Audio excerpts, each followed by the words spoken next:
What's going on, guys? Gomes here, back again on another MLB The Show 20 Diamond Dynasty video. Today we're going to go over my predictions for the July Player of the Month program. Now, no, there hasn't technically been an official date released, but you bet your sweet ass, I'm pretty confident it's going to be coming out next Friday, because the following Friday, on the 24th, we're going to have the 6th inning program, and just wouldn't make much sense to have both of them just try to squeeze it into the same condom. I think they're going to spread them cheeks apart and spread those updates apart a little bit. So we're going to go all over that and more, but before we do, as always, make sure to leave a like if you guys do enjoy the content. Subscribe if you guys are new to the channel. Continuously working our way to 50,000. Thank you guys so much for the support. And again, same rules apply. Don't roast if I appear to sweat. It's hot as shit. Don't blame me. So heading into this one, let's take a look at our predictions. So as always, the same formula applies. We're always going to get 4 base cards, presumably, and then we're going to get the Lightning Diamond at the end. That being said, my first card that I think we're going to see coming back from 2017, I could probably just leave my big ass head right there. It's going to be Jonathan Scope. Now, he does have a gold card from the same year, 2017, but I really think he deserves a better card. This is a fan favorite, and this card in general is better than the breakout gold that we have of him already. And this is not even a diamond in MLB The Show 20, the new rating scale. I think this could be a really cool card, a second base, third base, shortstop combo, middle infielder with good power, maybe 90 plus per side, has an excellent swing. For a right-hander, 60 plus speed. I think this could be a really cool card to see, and there is a lot of options. I'm going to show you guys all of these, but he is one of the first 4 of my base cards that I am predicting. Next up on the chopping block is going to be Danny Santana. Now, is there some bias here because he used to play for the Twins? A little bit, I'm not going to lie to you, but he is the king of versatility. He, unless you wanted to play catcher or pitch, I guess you can put him anywhere on the goddamn field, and he's not going to do a good job because he only has 57 base fielding. But in theory, he could play those spots. Has great stats against lefties, 113, 104 splits. Against righties, holds his own, 90 and 72. 50 vision doesn't really matter this year. Hopefully they do boost this card up, particularly in the field and speed categories, and this card would be amazing if he could have a bronze shield no matter where you put him, and if he has 75-ish speed, this is going to be a nice end of the bench bat that you guys can have switch hitter, maybe particularly against lefties. But Danny Santana is going to be my 2nd out of 4 base predictions. Here's going to be the one pitcher I'm going to have. Last time we only saw one pitcher, who was Chase Anderson. See, he was so shit, I hardly even remember him. But Edwin Diaz, talk about a fall from grace. Hopefully, if we do see an MLB season, I think the Mets are really going to need a good performance out of Edwin Diaz if they're going to go places. They got a good roster just on the back end for the bullpen. They need some help. 111, 115 hit and K per 9, 61 walk 9. Again, hopefully that's something they boost up. They're starting to make these cards. We got a 92 LeMahieu last time, so we're getting some good cards out of here. The pitches, 4-seam slider, changeup.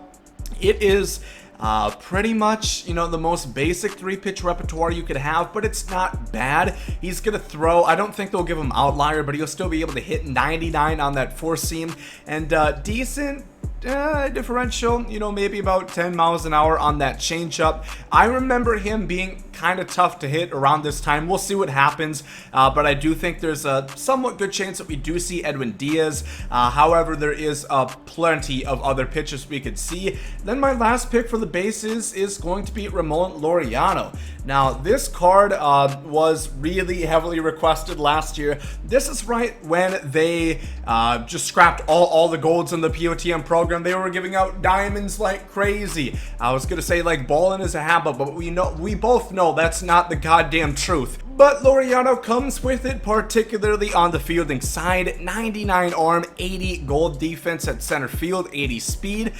Hitting wise, the vision is not there. Again, that doesn't matter that much this year.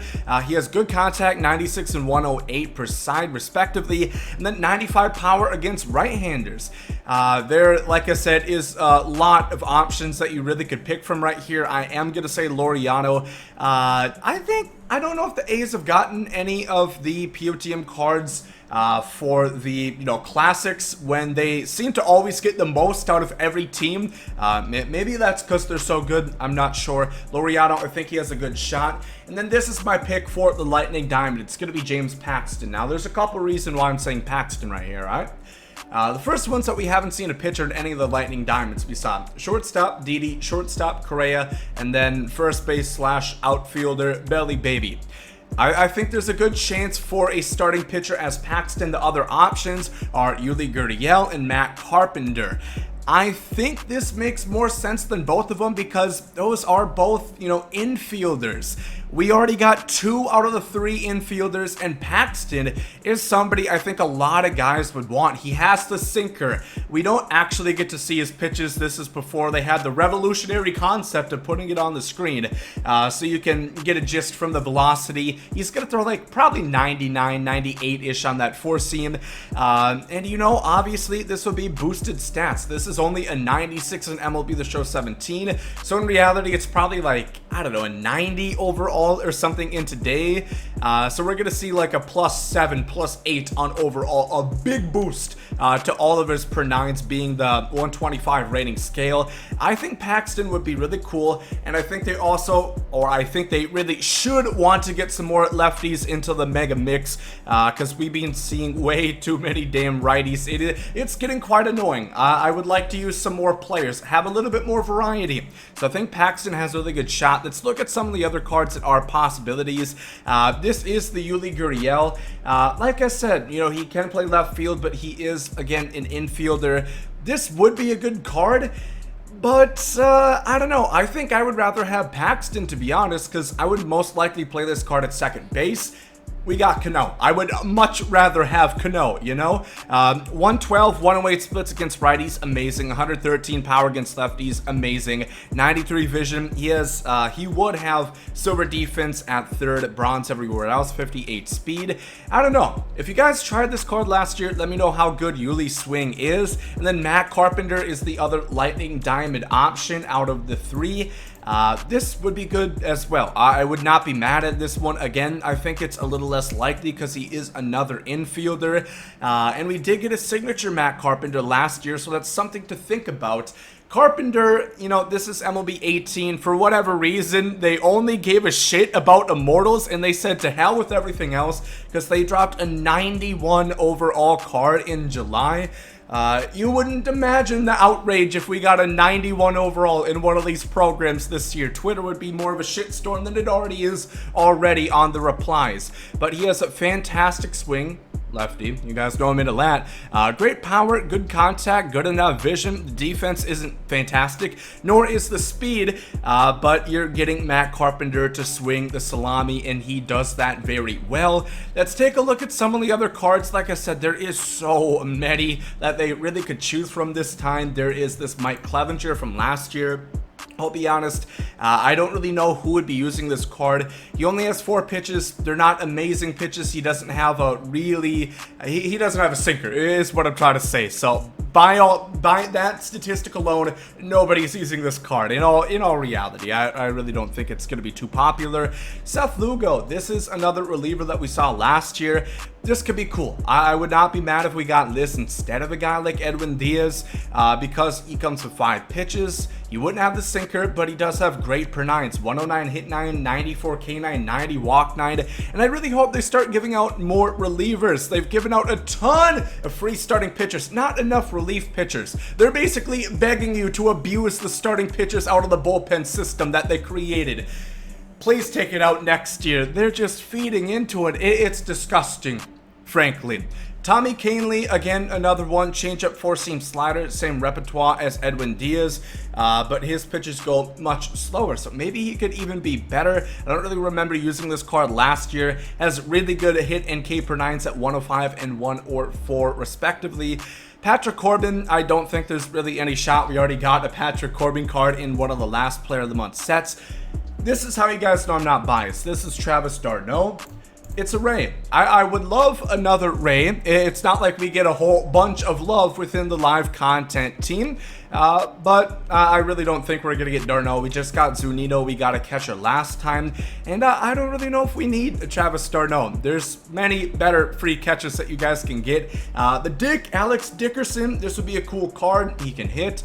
But not really much else. I don't really think anybody was fiending, scratching at the neck for this one to return. Maybe it will. Maybe it won't. It probably won't. I hope to God it won't. Because there's many other better cards.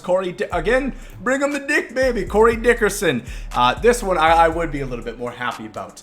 Former Ray, 94-92 contact, 86 power against righties. Would be lucky to hit the ball past the infield against lefties. Only 42 power, disgusting.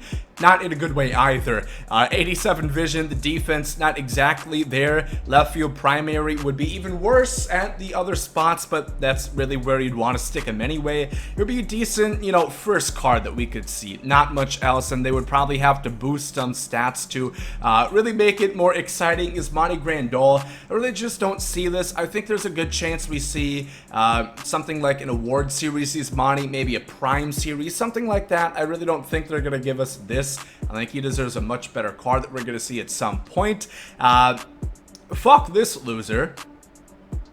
I shouldn't have even screenshotted that. I apologize if you guys just got enraged. All of a sudden a fist just formed within you. Chris Taylor, they have, they converted Zunino from a gold to a diamond. This would be a cool card for them to do as well. Again, utility guy can play the majority of the infield and the entire outfield. Good contact, middling power, decent speed, and again, the versatility is a nice option, so that could be kind of cool for them to put as a, starter card. Irinola, just don't think this is really possible. He already has an 88 overall in the Phillies team affinity. I think he'll get a better card at some point, especially if the season does happen, but I really just don't see any point to give him another card right here.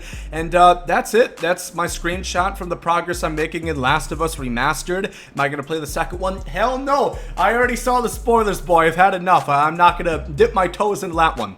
But that is my predictions for the July Player of the Month program. Out of the cards that we did go through, and I went through all of the diamonds and then Chris Taylor. There's a couple other golds like Marco Gonzalez from MLB 18, for example. But I think those that I listed, Jonathan Scope, Danny Santana, Edwin Diaz, and Laureano, I think they all have a good shot. Those are my predictions. And then again, I really do think Paxton is going to be the Lightning Diamond this time around. Let me know in the comment section what you guys think. Who do you guys want to see for the July Player of the Month program? And again, I would highly surmise that we are going to see this coming out next week on the 17th on Friday. And yeah, we'll go from there. Thank you all for watching this one. If you guys did enjoy, make sure to leave a like down below. Hope you guys have a great day. Take some out.